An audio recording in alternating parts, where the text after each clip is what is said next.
et il nous pardonne. Mais à un moment donné, eh bien, celui qui pardonne les péchés va devenir le juge du monde à la fin de toutes choses. Et là, eh bien, ce sera trop tard. On a raconté, je vous avais déjà raconté l'histoire de un baron de crime à Chicago qui n'hésitait même pas à tuer ceux qui se mettaient sur sa route. Mais il avait un avocat excellent. Il avait un avocat excellent, un avocat qui avait toujours de bons arguments pour le défendre. Et il pouvait même tuer quelqu'un aux yeux des autres. Son avocat réussissait à le sauver pour qu'il n'aille là. Et puis, un jour, son avocat lui dit à cet homme, écoutez, monsieur, je voudrais vous dire de cesser cette vie que vous menez, d'arrêter de tuer les gens, parce que un jour, votre avocat ne réussira pas.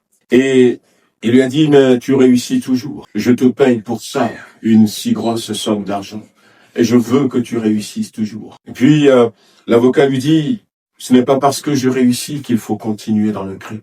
Il faut que vous arrêtiez. Ça s'était mal passé. Elle a gardé quand même son avocat parce que c'est lui qui le défendait. Et l'avocat savait pourquoi il lui avait dit ça.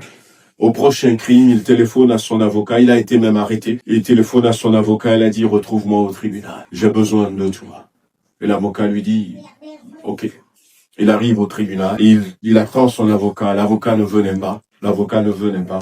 À un moment donné, on a tapé sur la table, monsieur le juge. Et c'était son ancien avocat qui avait été promu juge, qui était sorti. Et là, quand il a vu, il a compris. Parce que, l'avocat est devenu juge.